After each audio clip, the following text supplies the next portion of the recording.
In this video, we are going to create, edit, and format pie charts in Excel. Many charts specialize in showing one thing, like the value of a category.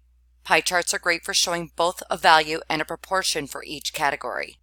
In this example, we will be using a PC. The Mac may look a little different. We want to create a pie chart for 2021 product sales. We only want to use the data in the product and the 2021 column.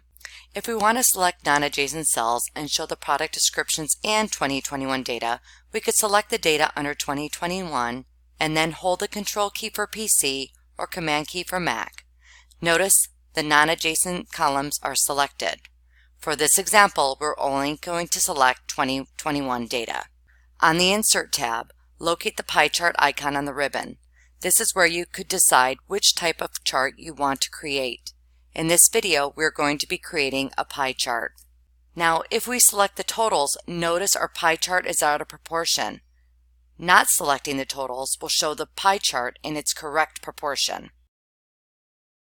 If you need to change the data in the chart, go to the Chart Design tab and choose Select Data. Here you can add the horizontal category axis labels and change the series so the viewer will know what the chart is actually showing. We want to see the products in each category sold for the year 2021. It is important to add a description of the pie chart, a legend they will understand, and colors that show a professional chart.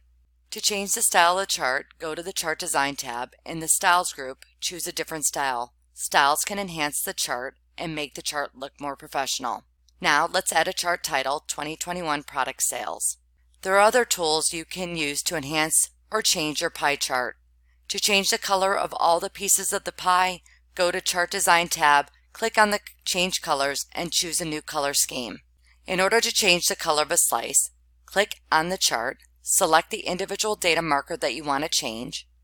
On the Format tab in the Shape Styles group, change the shape full color. You can also remove the legend on the chart by simply deleting it or going to Add Chart Elements and moving the legend somewhere else on the chart. To differentiate one slice and drag it out, double-click the slice and drag that slice away from the center of the chart. To resize the chart, always drag from the corner so that the proportion of the chart stays consistent. Lastly, to rotate the chart, double-click on the chart. This will open Format Chart area on the right-hand side of the screen. Under the series options, you can explode the whole chart or angle the first slice of the pie. You have just learned how to create, edit, and format a pie chart.